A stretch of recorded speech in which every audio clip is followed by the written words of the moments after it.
சிங்கம் ஒரு சிங்கம் எப்போ எதுலயும் பெக்யூலியர் தான். ஒரு முறை சிங்கம் கர்ஜிச்சதுன்னா அந்த சவுண்ட்ல ஒரு 8 கிலோமீட்டருக்கு சும்மா அதிரும், எல்லா திசைகளும் அதிரும். அப்படிப்பட்ட அந்த சிங்கம் வேட்டைக்கு மட்டும்தான் வெளியில வரும், வேடிக்கை பார்க்கறதுக்கெல்லாம் வெளியில வராது. வேட்டையில கூட உயிரோடு இருக்கிற மிருகங்களை தான் வேட்டையாடும். அதுலயும் பெரும்பாலும் தன்னை விட பெரிய சைஸ் உள்ள மிருகங்களை தான் குறி வச்சு தாக்கும், ஜெயிக்கும். எவ்வளவு பசியில் இருந்தாலும் உயிர் இல்லாததை, கெட்டு போனதை தொட்டு கூட பார்க்காது. அப்படிப்பட்ட அந்த சிங்கம் அவ்வளவு ஈஸியா எதையும் தொடாது, தொட்டா விடாது. காட்டோட 4 பக்கமும் மார்க்கிங் மை டெரிட்டரின்னு தன்னுடைய பவுண்டரியை தானே வகுக்கும். அப்படிதான் அந்த காட்டையை தன்னோட கண்ட்ரோல்ல வச்சிருக்கும். சிங்கத்துக்கு கூட்டத்தோட இருக்கிறதுக்கும் தெரியும், தனியா இருக்கிறதுக்கும் தெரியும். அப்படியே தனியா வரணும்னு நினைச்சாலும் அஞ்சாம அலட்டிக்காம சும்மா கெத்தா தனியா வந்து அத்தனை பேருக்கும் தண்ணி காட்டும். எப்போ எதிலையும் தன்னோட தனித்தன்மையை இழக்கவே இழக்காது. Yes, a lion is always a lion.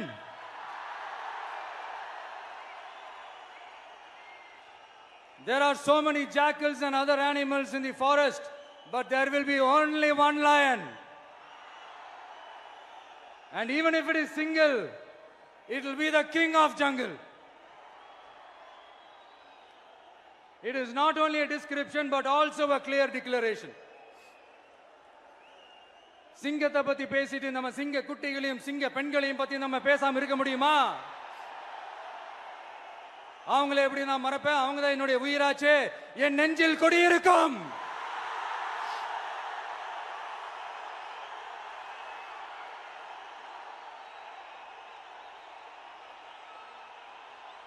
என்னுடைய தோழர்களுக்கும் தோழிகளுக்கும்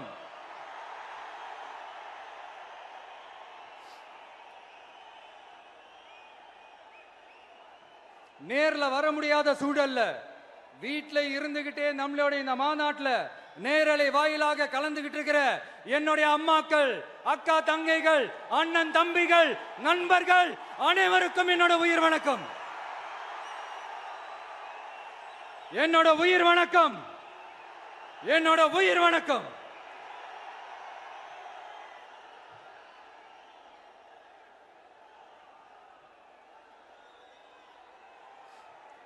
வீரம் விளையும் மாமதுரை மண்ணை வணங்குகிறேன். இந்த மதுரைனாலே உடனே ஞாபகத்துக்கு வரது சீறி பாஞ்சி துள்ளி குதிக்கிற யாருக்கும் அடங்காத காளைகள் விளையாடுற அலங்காநல்லூர் ஜல்லிக்கட்டு தான். நம்ம வைகை ஆறுதான் அழகர் ஆத்துல இறங்குற வைபவம்.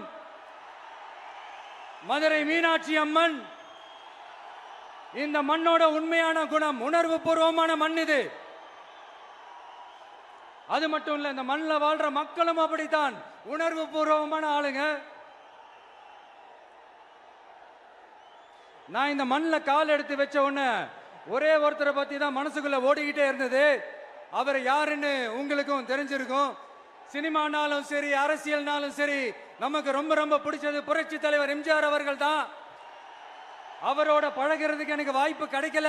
ஆனா அவரை மாதிரியே குணம் கொண்ட என்னுடைய அண்ணன் புரட்சி கலைஞர் கேப்டன் விஜயகாந்த் அவர்களோட பழகிறதுக்கு எனக்கு நிறையவே வாய்ப்பு கிடைச்சது.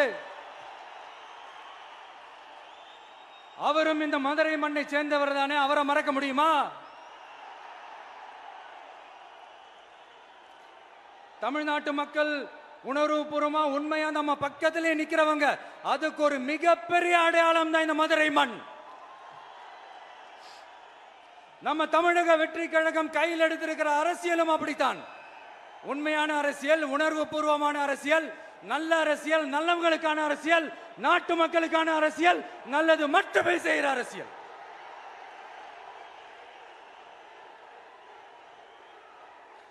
இதோ நம்மளுடைய இந்த இரண்டாவது மாநில மாநாடு வாகை சூடும் வரலாறு திரும்புகிறது. அப்படி இந்த மாநாட்டுக்கு பேர் வச்சிருக்கிறோம். 1967 1977 நம்ம தமிழக அரசியல் ஒரு மிகப்பெரிய ஆட்சி அதிகார மாற்றங்கள் ஒண்ணு நடந்துச்சு இல்லையா? அதே மாதிரிதான் அடுத்த வருஷம் 2026 அப்படி ஒரு வரலாறு திரும்ப போகுதுன்னு உறுதியா சொல்றதுக்கான மாநாடு தான் நம்மளோட இந்த இரண்டாவது மாநில மாநாடு. விக்கிரவாண்டி விசாலையில் நம்மளுடைய ஃபர்ஸ்ட் மாநாடு நடத்தணும், வெற்றி கொள்கை திருவிழா. அதுக்கப்புறமே நீங்க பார்த்திருப்பீங்க, தமிழக அரசியல் அந்த தட்ப வெப்பத்தையே மாத்தினுச்சு. நமக்கு எதிராக எத்தனை குரல்கள். ஆனா உங்களுக்கு தான் நம்மளை பத்தி நல்லா தெரியுமே, எந்த குரலையும் காதலையே போட்டுக்காம மக்களோட குரலை மட்டுமே கேட்டுக்கிட்டு நமக்கு எதிராக வர அத்தனை கூக்குரல்களையும் சின்னதா ஒரு சிரிப்போடவே கடந்து வந்திருக்கிறோம். அது இல்லாம நம்ம மாநாட்டில் ஒலிக்கிற இந்த குரல் இந்த ஒற்றை தமிழ் மகனோட குரல் மட்டுமல்ல, ஒட்டுமொத்த தமிழ்நாட்டு மக்களுடைய குரல். தமிழ்நாட்டில் இருக்கிற ஒவ்வொரு வீட்டில இருந்தும் ஒலிக்கிற குரல், ஒட்டுமொத்த உலகெங்கும் வாழும் ஒவ்வொரு தமிழ் வீட்டிலிருந்தும் எழும் குரல். இந்த சினிமா என்கிற மாபெரும் கலை ஆயுதத்தின் வாயிலாக சாதி, மதம், இனம், பாலினம், மொழி கடந்து இந்த நாட்டின் மூளை முடுக்கெங்கும் ரசிகர்களாக இருந்து தோழர்களாக நம்மோடு பயணிக்க துவங்கியுள்ள அனைவரோடும் இணைந்த ஒவ்வொரு மனிதருக்காகவும் ஒலிக்கிற உரிமை குரல். மாநில உரிமைக்காக, பெண் உரிமைக்காக, சமூக நீதிக்காக, சமநீதிக்காக, மதச்சார்பின்மைக்காக உண்மையா ஒலிக்கிற குரல். அதனால் இந்த குரலுக்கு எதிராக இன்னும் இன்னும் எத்தனை எத்தனை குரல்கள் வந்தாலும் ஓங்கி ஒலிக்குமே தவிர ஒரு நாளும் ஓயவே ஓயாது. Yes, it is an unstoppable voice, an unstoppable force.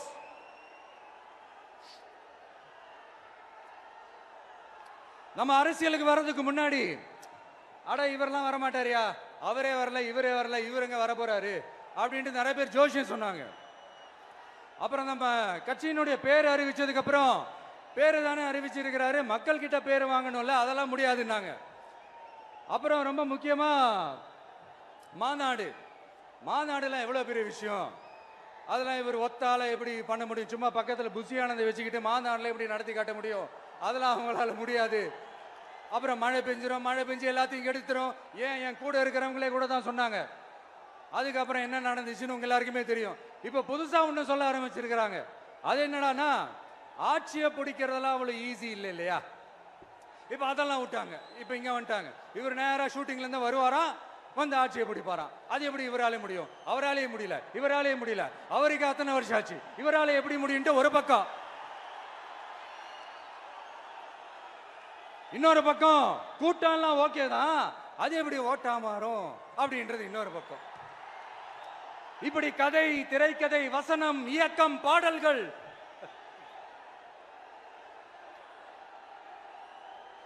அதனால இந்த அரசியல் ஆய்வாளர்களுக்கு நான் சொல்றதெல்லாம் ஒன்னேதான், நல்லா கேட்டுக்கங்க. இந்த விஜய் ஏதோ இந்த பல லட்சம் பேர் கூடுற கூட்டத்தில் மட்டுமே இருக்கிறாரு அப்படின்னு மட்டும் தப்பு கணக்கு போட்டாதீங்க. ஏன்னா நம்மளுடைய இந்த கூட்டம் வெறும் ஓட்டா மட்டும் இல்லைங்க, வரப்போற தேர்தலில் மக்கள் விரோத ஆட்சியாளர்களுக்கு நாம வைக்க போற வேட்டா, நம்மளை கோட்டைக்கு அனுப்ப போற ரூட்டா இருக்க போதுன்னு சீக்கிரமாவே தெரிஞ்சுப்பீங்க. ஏன்னா கோடிக்கணக்கானவங்களோட ஹார்ட்லயும் வீட்லயும் ஏற்கனவே ஆல்ரெடி உயிரா, உணர்வா, உறவா இருக்கிறோம். நம்மளுடைய கனெக்ட் எல்லாம் வெறும் மக்களோட மட்டும்தான். நாம யாருன்னு அவங்களுக்கு தெரியும், அவங்க யாருன்னு நமக்கு தெரியும். நாமளும் நம்ம மக்களும் எப்படி இருக்கிறோம்னு எதிரிங்களுக்கு நல்லாவே தெரியும். இருந்தாலும் இந்த விஜய் எதுக்குப்பா வந்திருக்கிறாரு, இவர் என்ன புதுசா என்ன திட்டம்லாம் சொல்லிட்டாரு அப்படின்னு வேற நிறைய கேள்விகள். இந்த சொல்றேன் தெரிஞ்சுக்கங்க. பெண் குழந்தைகள், பெண்கள் மற்றும் வயசானவங்களோட பாதுகாப்புல தான் நம்ம பிரையாரிட்டியே. அடுத்து இளைஞர்கள், உழவர்கள், உழைப்பாளர்கள், நெசவாளர்கள், மீனவர்கள், ஆதரவற்ற முதியோர்கள், மாற்றுத்திறனாளிகள், மூன்றாம் பால் இனத்தவர்கள்னு இன்னும் இங்க யாருக்கெல்லாம் கவர்மெண்டோட ஒரு ஸ்பெஷல் அட்டென்ஷன் தேவையோ அவங்க எல்லாருக்குமான ஒரு கவர்மெண்ட் அமைக்கிறது தான் நம்ம இலக்கே. நான் ஏற்கனவே சொன்னதை தான் இங்க நான் திரும்பவும் சொல்றேன். நம்மளுடைய இந்த தமிழக வெற்றி கழகம் ஏதோ அரசியல் ஆதாயத்துக்காக தொடங்கப்பட்ட கட்சியெல்லாம் கிடையாதுங்க. கொள்கை கோட்பாடுகளோடு தந்தை பெரியார், பெருந்தலைவர் காமராஜர், அண்ணல் அம்பேத்கர், வீரமங்க வேலு நாச்சியார், மக்கள் சேவகர் அஞ்சலை அம்மாள், நம்மளுடைய 5 கொள்கை தலைவர்களோட வழிகாட்டுதல்களோடு தொடங்கப்பட்ட கட்சி. நம்ம ஸ்டாண்ட்ல நாம எப்பவுமே ஸ்ட்ராங்கா தாங்க இருக்கிறோம். அதுல எந்த மாற்றத்துக்கோ எந்த சமரசத்துக்கோ துளி கூட இடமில்லை. நம்மளுடைய ஒரே கொள்கை எதிரி பாஜக தான். நம்மளுடைய ஒரே அரசியல் எதிரி திமுக தான். எப்படி? நம்மளுடைய ஒரே கொள்கை எதிரி, நம்மளுடைய ஒரே அரசியல் எதிரி ஏதோ அண்டர் கிரவுண்ட் ஆதாயத்துக்காக டீல் போட்டுக்கிட்டு டீல் பேசிக்கிட்டு இந்த அலையன்ஸ் வச்சுக்கிட்டு இந்த ஊரை ஏமாத்துற கட்சி எல்லாம் நம்ம டிவிக்கே கிடையாதுங்க. யாருக்காகவும் எதுக்காகவும் எந்த பயமும் கிடையாது. மாபெரும் பெண்கள் சக்தி நம்மளோட இருக்கிறாங்க. மாபெரும் இளைஞர்கள் சக்தி நம்மளோட இருக்கிறாங்க. ஒட்டுமொத்த தமிழ்நாட்டு மக்களுடைய சக்தி நம்மளோட நிக்கிறாங்க. அப்படி இருக்கும்போது இந்தியாவில் இருக்கிற எல்லா ஸ்டேட்லயும் வாழ்ற நம்ம தமிழ் நெஞ்சங்கள் மட்டும் இல்ல, உலகம் பூரா 100க்கும் மேலான நாடுகள்ல வாழ்ற நம்ம தாய் தமிழ் உறவுகள் எல்லாருமே என்ன விஜய் தளபதி விஜய் இல்லனா விஜய் தளபதி இப்படி சொந்தம் கொண்டாடுற கோடிக்கணக்கானவங்களோட அன்பு மாசியும் நம்மளோட இருக்கும்போது, இவங்க எல்லாருமே நம்மளோட நிற்கும் போது எதுக்குங்க இந்த பாசிச பாஜகவோட நேரடி கூட்டணியோ இல்ல மறைமுக கூட்டணியோ உறவு வச்சுக்க? நாம என்ன உலகமாக ஊழல் கட்சி? என்ன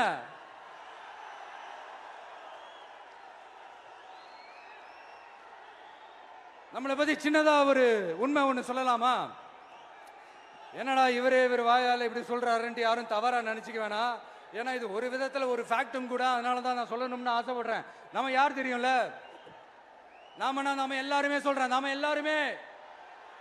நாம யார் தெரியும்ல? இந்தியாவின் மாபெரும் மக்கள் சக்தி கொண்ட ஒரு மகத்தான வெகுஜன மக்கள் படை.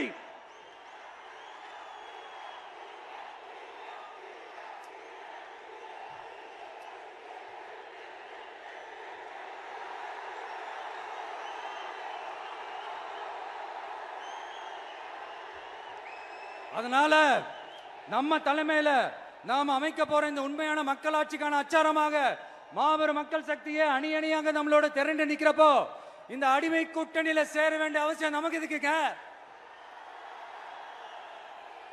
நம்மளுடைய இந்த கூட்டணி சுயம் இழந்த கூட்டணியால இருக்காது, சுய மரியாதை கூட்டணியா தான் இருக்கும். இந்த ஒரு பக்கம் RSS கிட்ட அடிபணிஞ்சுக்கிட்டு, இன்னொரு பக்கம் மதச்சார்பற்ற கூட்டணின்னு இந்த மக்களை ஏமாத்துற கூட்டணியால நம்ம கூட்டணி இருக்காது.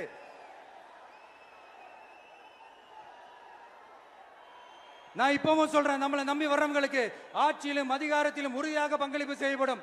உடனே இந்த கேள்விகள்லாம் வரும். அப்ப யாரு கூட்டணி, யாரு வரா, யாரு போறா, இந்த கேள்விகள்லாம் வரும். இந்த கேள்விகளுக்கெல்லாம் ஒரே ஒரு பதில் தான், சஸ்பென்ஸ்ல சஞ்சாரம் செய்யுங்க. ஆனா ஒண்ணு, 2026ல 2 பேருக்கு நடுவுல தான் போட்டியே. ஒன்னு டிவிகே, இன்னொன்னு டிஎம்கே. இந்த போட்டி எப்படி இருக்க போதுன்னா, இந்த அலையன்ஸை வச்சு எப்படியாவது நம்ம தப்பிச்சிடலாம். என்ன இந்த பழைய இந்த மேத்தமேட்டிக்ஸ் அரித்மேட்டிக்ஸ் இதெல்லாம் வச்சு எப்படியாவது நம்ம தப்பிச்சிடலாம் அப்படின்னு நினைக்கிறவங்களோட அந்த கனவு ஒரு நாளும் மைப்படாது. சரி, இப்ப நம்ம வேற ஒரு ஏரியாவுக்கு ஒண்ணு வருவோம். எதிர்காலம் வரும், என் கடமை வரும், இந்த கூட்டத்தின் ஆட்டத்தை ஒழிப்பேன்.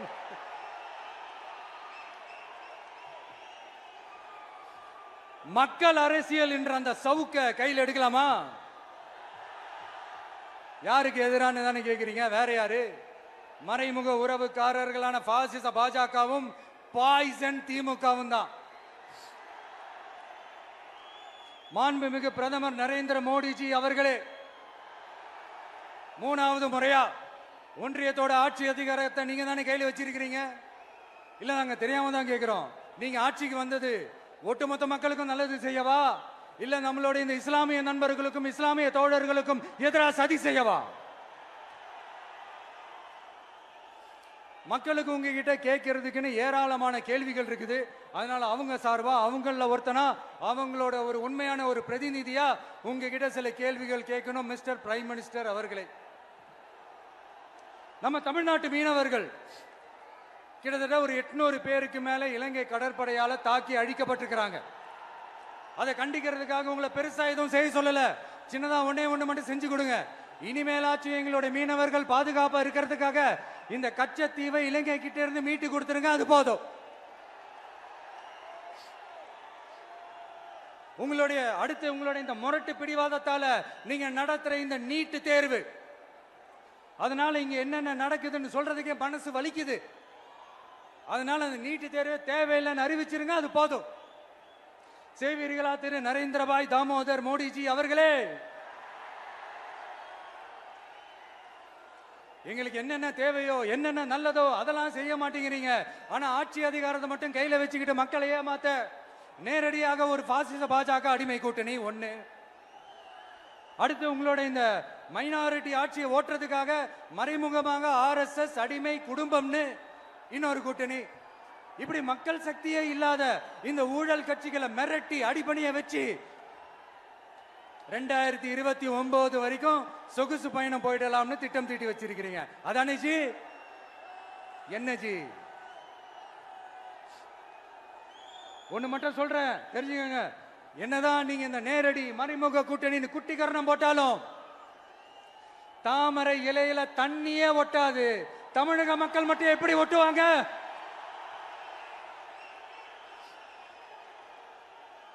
இங்க ஒரு MP சீட்டு கூட தரலன்றதுக்காக தமிழ்நாட்டுக்கும் தமிழ்நாட்டு மக்களுக்கும் எதுவுமே செய்யாம ஓரவஞ்சனை செய்யுது இந்த ஒன்றிய பாஜக அரசு. சங்கம் வச்சு தமிழ் வளர்த்த மண் இந்த மதுரை மண். அதனால இங்க அந்த கீழடியில கிடைச்ச ஆதாரங்களை எல்லாம் மறைச்சிட்டு எங்க நாகரிகத்தையும் எங்க வரலாறையும் அழிக்கிறதுக்காக உள்ளடி வேலை செய்யலாம்னு நினைக்கிறீங்க. தமிழ்நாட்டை தொட்ட என்ன நடக்கும் நீங்க பல உதாரணங்கள் இருக்குது. அதனால இதையெல்லாம் மறைச்சிட்டு எங்க மக்களை ஏமாத்திடலாம்னு மட்டும் நினைக்காதீங்க. மத நல்லிணக்கத்திற்கு பெயர் பெற்ற இந்த மதுரை மண்ணிலிருந்து சொல்றேன், உங்க எண்ணமெல்லாம் ஒரு நாளும் ஈடேறாது.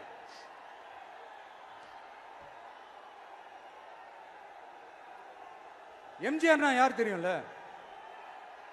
அவர் மாஸ்னா என்னன்னு தெரியும்ல? அவர் உயிரோடு இருக்கிற வரைக்கும் அந்த சிஎம் சீட்டை பத்தி ஒருத்தராலையும் நினைச்சு கூட பார்க்க முடியல, கனவு கூட காண முடியல.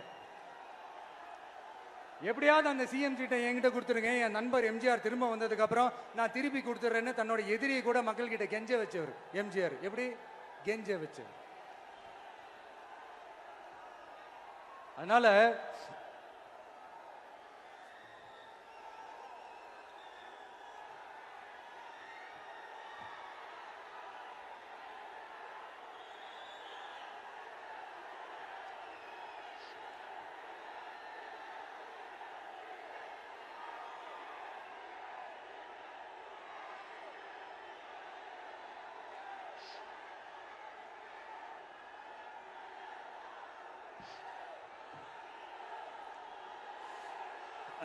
ஆனா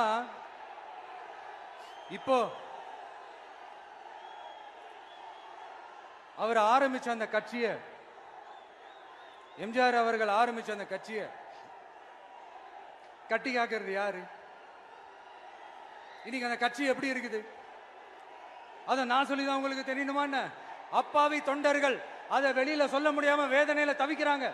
2026 சட்டமன்ற தேர்தலில் யாருக்கு ஓட்டு போடணும், எப்படிப்பட்ட ஆட்சி இங்க அமையணும்னு அந்த அப்பழுக்கற்ற அந்த தொண்டர்களுக்கும் ரொம்ப நல்லாவே தெரியும். அதனால என்ன வேஷம் போட்டுக்கிட்டு பாஜக இங்க தமிழ்நாட்டுக்குள்ள வந்தாலும் அவங்க வித்தை எல்லாம் இங்க வேலைக்கே ஆகாது. இப்படி பொருந்தா கூட்டணியா இந்த பாஜக கூட்டணி இருக்கிறதுனால இப்ப ஆட்சியில இருக்கிற இந்த வெற்றி விளம்பர மாடல் திமுக என்ன செய்துன்னு தெரியும்ல?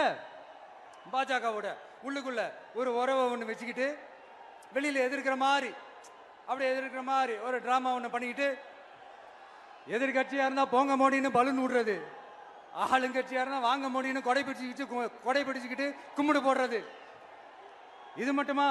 ஒரு ரைடுன்னு ஒன்று வந்துட்டா போதும், இது வரைக்கும் போகவே போகாத ஒரு மீட்டிங், அதை காரணம் காட்டி டெல்லிக்கு போறது, அங்க ஒரு சீக்கிரட் மீட்டிங் நடத்துறது. நல்லா நோட் பண்ணணும் மக்களே, அந்த மீட்டிங் அப்புறம் இந்த இஷ்யூ அப்படியே காணாம போயிருக்குமே. அதேதான். Stalin uncle, what uncle is very wrong uncle.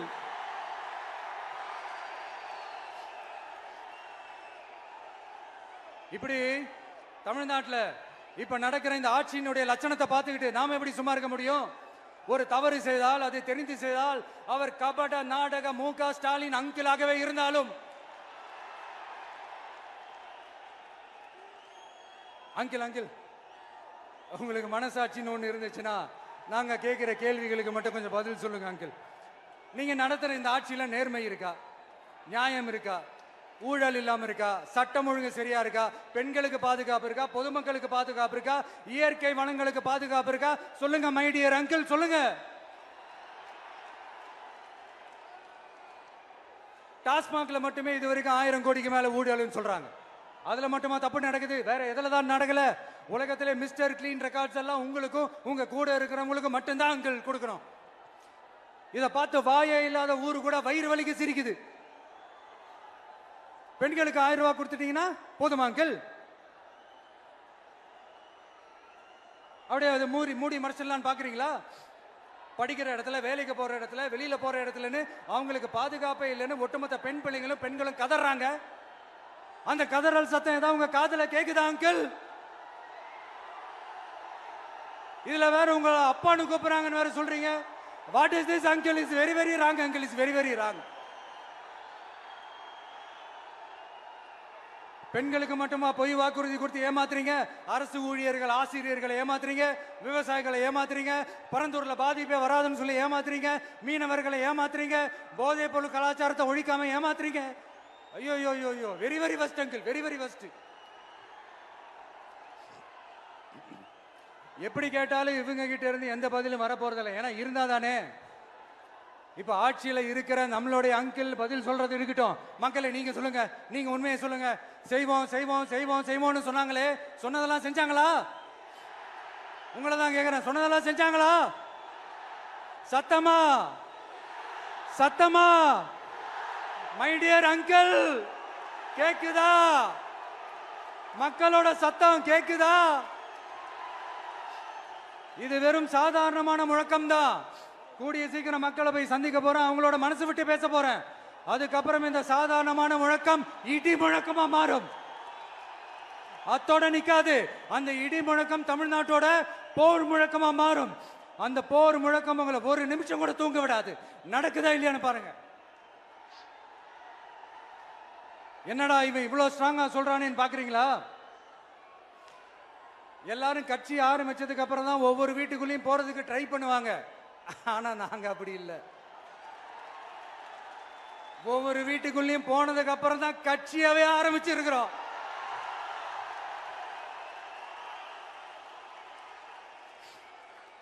அதனால ஒட்டுமொத்தமா எல்லாருமா சேர்ந்து இந்த திமுக ஆட்சிய, கபட நாடக திமுக ஆட்சிய 2026 தேர்தலில் வீட்டுக்கு அனுப்புறோம்.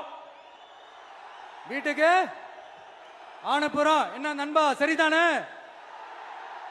என்ன நண்பி, செய்வீர்கள் தானே? இப்போ உங்களுக்கு சின்னதா ஒரு சர்ப்ரைஸ். நம்ம கட்சியினுடைய வேட்பாளர் பட்டியலை இப்ப அறிவிக்க போறேன்.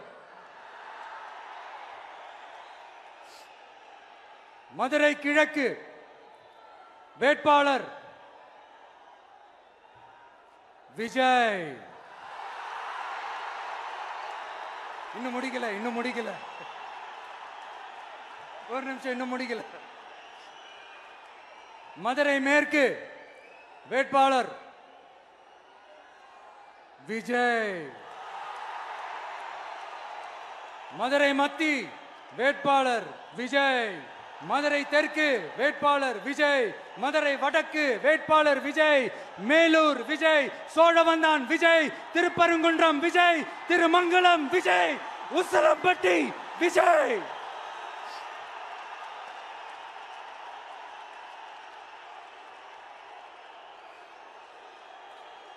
என்னடா எல்லா தொகுதியிலையும் ஒரே வேட்பாளர்னு பாக்குறீங்களா? 234 தொகுதியிலையும் இந்த விஜய் தான், அதாவது உங்க விஜய் தான் உங்க சின்னம். இன்னும் சிம்பிளா சொல்லணும்னா உங்க வீட்டில் இருக்கிற ஒருத்தர் தான் வேட்பாளரா நிக்க போறாங்க. அந்த வேட்பாளரும் நானும் வேறு வேறு இல்லை.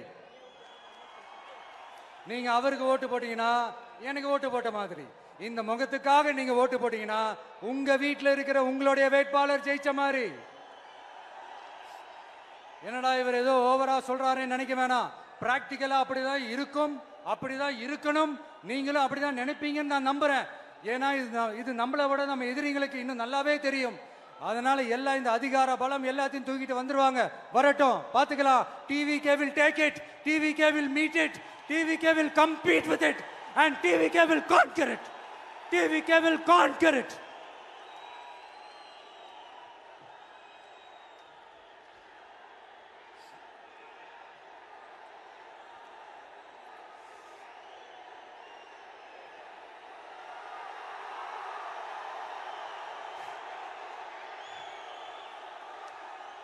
இந்த நேரத்தில் நம்ம மனசுல இருக்கிறத மக்கள் கிட்ட சொல்லி ஆகணும். தூத்துக்குடி ஸ்னோலினோட அம்மா என்ன அவங்களோட தம்பி, இன்னும் அவங்க பொண்ணுக்கு நான் தாய் மாமன்னு சொன்னாங்க. அந்த அக்காவோட குழந்தைங்க மட்டும் இல்லைங்க, என்ன அண்ணனா தம்பியா நினைக்கிற தமிழ்நாட்டில் இருக்கிற என்னோட எல்லா சகோதரிகளின் குழந்தைகளுக்கும் நான் இன்னைக்கு மட்டும் இல்ல, என்னைக்குமே ஒரு தாய் மாமனா தான் இருப்பேன். நீங்க எல்லாரும் என்னுடைய ரத்த உறவு, கூட பிறந்த பொறுப்பு. என் வீட்டு ரேஷன் கார்டுல வேணா உங்க பேர் இல்லாம இருக்கலாம், உங்க வீட்டு ரேஷன் கார்டுல வேணா என் பேர் இல்லாம இருக்கலாம். ஆனா நாம எல்லாரும் ஒண்ணுதான், உறவுதான். நமக்கு இடையே எந்த அரசியலும் உள்ள நுழையவே முடியாது. என்கிட்ட இருந்து உங்களையும் உங்ககிட்ட இருந்து என்னையும் எந்த சக்தியாலும் பிரிக்கவே முடியாது. அப்புறம் நான் ஒன்னும் இந்த மார்க்கெட் போனதுக்கு அப்புறம், ரிட்டையர் ஆனதுக்கு அப்புறம் அடைக்கலம் தேடி அரசியலுக்கு வரல, படைக்கலனோட வந்திருக்கிறோம். பவர்ஃபுல் போர்ஸோட, மாபெரும் படை வரிசையோட, எல்லாத்துக்கும் தயாராகி தான் வந்திருக்கிறோம். இவ்வளவு தயாரா நாம அரசியலுக்கு வர்றதுக்கு ரொம்ப ரொம்ப முக்கிய காரணம் ஒண்ணு இருக்கு. அது என்ன தெரியுமா? நன்றி கடன், நன்றி கடன், நன்றி கடன். கிட்டத்தட்ட ஒரு 30 வருஷமா, 30 வருஷத்துக்கு மேல நீங்க தான், நம்ம மக்கள் தான் என் கூட நிக்கிறீங்க, எனக்காக நிக்கிறீங்க, என்னை தாங்கி பிடிக்கிறீங்க, மனசுல ஏந்தி பிடிக்கிறீங்க, தாய் அன்போட மடியில ஏந்திக்கிறீங்க. உண்மையை சொல்லணும்னா வேற யாரை விடவும் எனக்கு இந்த அன்பையும் ஆதரவையும் கொடுத்திருக்கிறீங்க. என் மேல உயிரையே வச்சிருக்கிறீங்க. என்ன உங்க வீட்டுல ஒருத்தனாவே ஆக்கிட்டீங்க. நீங்க எனக்கு கடவுள் கொடுத்த வரம்.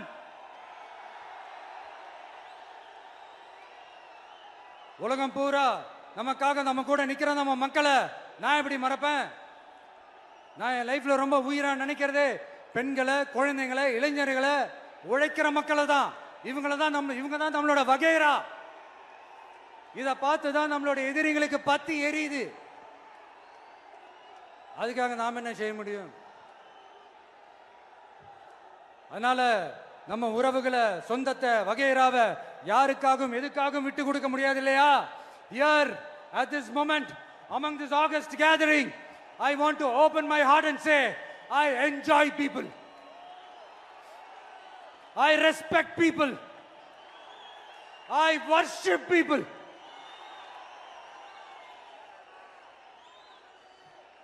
சரிப்பா, இவ்வளவு செஞ்ச நம்ம மக்களுக்கு நன்றி கடனா உன்னால முழுமையா செலுத்த முடியுமான்னு கேட்டா சத்தியமா சொல்றேன், என்னால முடியாதுதான். இன்னும் எத்தனை ஜென்மம் எடுத்தாலும் அந்த நன்றி கடனை என்னால தீர்க்கவே முடியாது. அப்புறம் என்ன மானாவுக்கடா நீ வந்திருக்க அதானே கேக்குறீங்க? மைண்ட் வாய்ஸ் கேட்ட மாதிரி இருக்கு. வாழ்நாள் முழுக்க நம்ம மக்களுக்காக ஆதரவா துணையா நிக்கிறத தவிர, அவங்களுக்காக உழைக்கிறத தவிர எனக்கு வேற எந்த எண்ணமும் இல்லை. எனக்கு இப்ப வேற வேலையும் இல்லை. இனிமே எனக்கு இதுதான் என் வேலையே, என் கடன் இனி என் மக்களுக்கு பணி செய்து கிடப்பதே. இப்படியா ஹார்ட் டு ஹார்ட் யதார்த்தமா பேசிய பழகிட்டோம். இதுக்கு மேலேயும் எனக்கும் மக்களுக்கும் இடையே இருக்கிற அந்த உறவை பத்தி நான் பேச ஆரம்பிச்சேன்னா ஒரு மாதிரி எமோஷனல் ஆயிடுவேன். அப்புறம் அதை கண்ட்ரோல் பண்றது ரொம்ப கஷ்டம். அதனால என்ன மனசார நேசிக்கிற நம்ம மக்களுக்கு ஒன்னே ஒன்று சொல்றேன். இந்த விஜய் உங்க விஜய், உங்களுக்கான விஜய், உங்களுக்காக மட்டுமே இருக்கிற விஜய். உங்க கூட நிக்க, உங்களுக்காக நிக்க, உண்மையா நிக்க, உணர்வோட நிக்க, உறுதியா நிக்க, உங்க கூட பேச, உங்களுக்காக பேச, உண்மையா பேச, உணர்வோட பேச, உறுதியா பேச, உங்களுக்காக சேவை செய்ய உங்க விஜய் நான் வரேன்.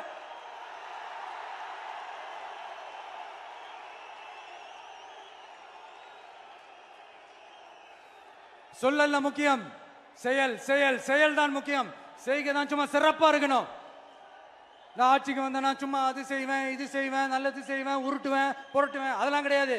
செய்யறதுக்கு நல்லது செய்யறதுக்கு நல்லது செய்யறதுக்கு மட்டும்தான் இந்த விஜய். அப்புறம் ஒரு அரசியல் தலைவன் அவன் சினிமாக்காரனா, நல்லவனா, கெட்டவனா, இதெல்லாம் தாண்டி அவன் உண்மையானவனா, அதுதான் ரொம்ப ரொம்ப முக்கியம். இது சம்பந்தமா ஒரு குட்டி கதை ஒன்று சொல்றேன். ஒரு நாட்டில் ஒரு ராஜா தனக்கு பக்கபலமா இருக்கிறதுக்காக, கூட துணையா இருக்கிறதுக்காக ஒரு தளபதியை தேடுறாரு. சரியான தகுதிகளோட ஒரு 10 பேர் செலக்ட் ஆகுறாங்க. ஆனா அதுல ஒருத்தர் மட்டும் தான் செலக்ட் பண்ணணும். அதனால அந்த ராஜா என்ன பண்றாருன்னா ஒரு டெஸ்ட் வைக்கிறாரு. அந்த 10 பேர் கையிலையும் விதை நெல்லை கொடுத்து இதை நல்லா வளர்த்து கொண்டு வாங்க, ஒரு 3 மாசம் கழிச்சு வாங்கன்னு சொல்லி அனுப்பி வச்சிடுறாரு. 3 மாசம் கழிச்சு வரும்போது அதுல ஒருத்தர் ஆளு உயரத்துக்கு வளர்த்திருந்தாரு, ஒருத்தர் தோல் உயரத்துக்கு வளர்த்திருந்தாரு. அதுல ஒரு 9 பேரும் நல்லா வளர்த்து கொண்டு வந்திருந்தாங்க. ஒருத்தர் மட்டும் வெறும் தொட்டியோடவே வந்தாரு. என்னன்னு கேட்டதுக்கு, நானும் தண்ணி ஊத்தி ஊத்தி பாக்குறேன், உரம் வச்சு வச்சு பாக்குறேன், வளரவே மாட்டேங்குது ராஜா, என்ன பண்றதுன்னு தெரியலன்னு சொன்னதுக்கு ராஜா அவரை கட்டி அணைச்சிக்கிட்டு, இனிமே நீதான் என்னுடைய தளபதி, எல்லா அதிகாரமும் உனக்கு தான் சொன்னாரு. ஏன்னா அந்த 10 பேர் கையிலையும் ராஜா கொடுத்தது அவித்த விதை நெல், அது முளைக்கவே முளைக்காது. அந்த 9 திருட்டு பயலும் என்ன பண்ணிருக்காங்கன்னா வேற விதை நெல்லை வாங்கி அதை வளர்த்துட்டு ராஜாவையும் மக்களையும் ஏமாத்திருக்கிறாங்க. ஆனா இவர் மட்டும் உண்மையை போட்டு உடைச்சிட்டார். அதனால ஒரு நாட்டுக்கு திறமை எந்த அளவுக்கு முக்கியமோ அந்த அளவுக்கு உண்மையும் நேர்மையும் முக்கியம். இப்போ நீங்க எல்லாரும் தான் அந்த ராஜா. நீங்க தேர்ந்தெடுக்க போற அந்த தளபதி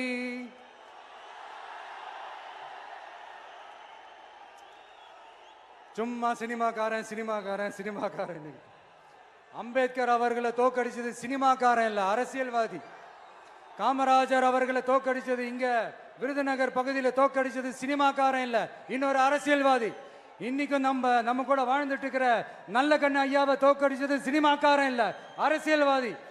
இப்படிப்பட்ட நல்ல நல்ல தலைவர்களை எதிர்த்து நின்று தோக்கடிக்கணும்னு அந்த எண்ணத்தை உருவாக்குனது சினிமாக்காரன் இல்ல, அரசியல்வாதி. அதனால எல்லா அரசியல்வாதியும் அறிவாளியும் கிடையாது, எல்லா சினிமாக்காரனும் முட்டாளும் கிடையாது. கான்பிடண்டா இருங்க, நல்லதே நடக்கும், வெற்றி நிச்சயம். மீண்டும் சந்திக்கும் வரை நன்றி, வணக்கம்.